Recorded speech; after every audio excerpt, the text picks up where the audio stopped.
at the bottom of the hill.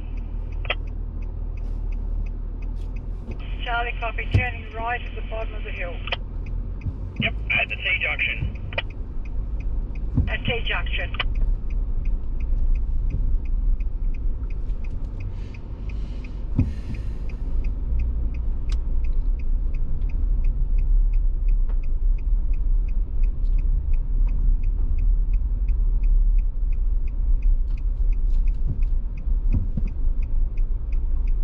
Got you full, Janet, thanks.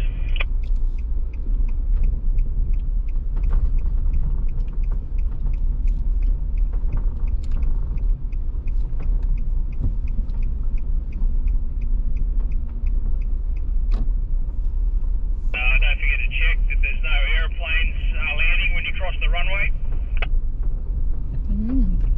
Thank you, girl. Ah, yeah, right, Jerry.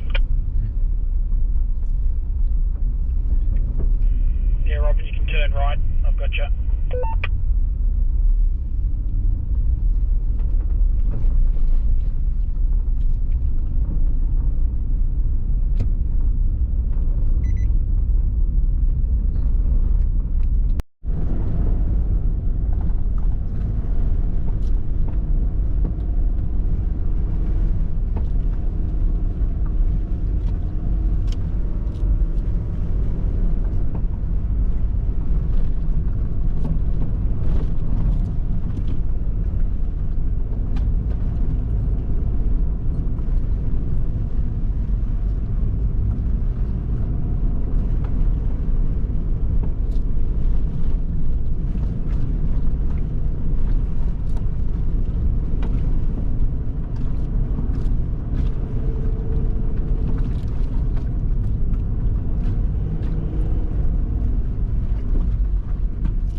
Hello, welcome to our Simpson Desert Trip video.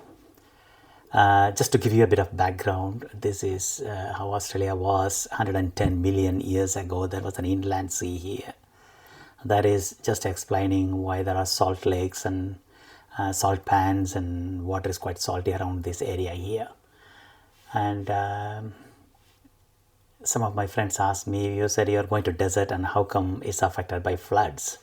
And you can see Lake Eyre Basin, how it covers all the 4 states, is New South Wales, Queensland, Northern Territory and South Australia. And that's Poeppel Corner. So you can see these these rivers especially played a crucial part in altering our trip basically. And then that's one of the towns we passed through called Bedowrie. A few weeks before our trip, you can see how it is all covered by floods and all roads are closed to this place. And even a week before we started our trip, this is the map published by road map by Queensland government, and you can see that's Birdsville, Bedowrie, and all the roads are closed there. 4-wheel drives can pass through this, 4-wheel drives can go here, but that's the way we were supposed to come out of the desert into Birdsville. That's all closed. And yeah, so and this is a map by South Australian government, and you can see some of the road we are going to go is like yellow here, which means you can take 4-wheel drive, but it has to be under 3 ton. It's only any 4-wheel driver's dream to keep his car under 3 ton. Impossible. And this is the actual map that we traveled, is tracked by satellite, our trip. If I do this tour with this company and they create this system where our group is tracked by satellite every day, as we progress, if you have the link, you will be able to track our progress through the days of the tour. So that's Broken Hill. So we from Sydney we went to Broken Hill and did this tour, 14 days tour. Went around here, camped most of the places here, and that's where we are supposed to enter the desert. That's flood number 1, damaged the road.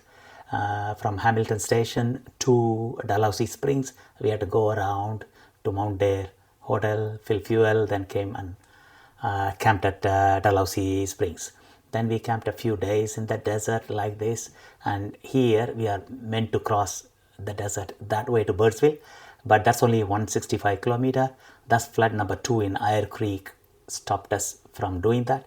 So instead of 165 kilometer, we did 1,350 kilometers that way, came back here. And there's a little flood number 3 here, small flood damaged the road. So this is the town I showed you engulfed by floods. So we had to go around and join the road here, come to Birdsville. And in Birdsville, after 12 days, we got to stay in a hotel room. That was nice. And we went backwards a little bit to see the floods in Eyre Creek here. That's why it's tracking like that. So that was 1, 2, 3 floods already, and we went through this. And the 4th flood here altered the course of our tour. The original plan was supposed to go down that way and come and join Broken Hill here. We would have seen Cameroon Corner. So that's where the 3 states meet, and that is Poeppel Corner where these 3 states meet. So we finished our tour in Cunnamulla, and that is, I'll just show you the desert portion of it a bit, elaborate into this map.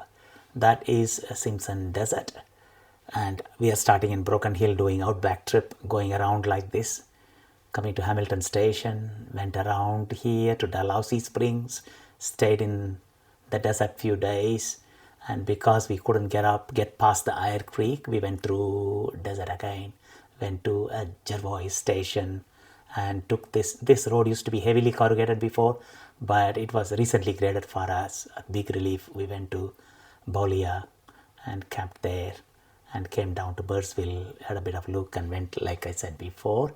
And this is the topo map we use in Outback. We don't use much of Google Map. Also we use Hammer Maps, and that's the actual tour plan. That's the original plan, and kilometers between the night stay or camp here, whether there was toilet or not, drinking water, bathroom, fuel, shops and pub. You can pause the video and look at it in detail if you need to. But we couldn't, because of the floods here. We had to make a plan B before we started the trip. And that is plan B. We could meet almost all of it, except we had to change a little bit before reaching the destination. We had to camp because it's quite difficult to drive in desert, probably 100 kilometers a day. That's all we can do. But we caught up in the end. We made it in time, 14th day, and end of 14th day we finished the trip. And these are the distances from home, 1150 kilometers to start off the trip.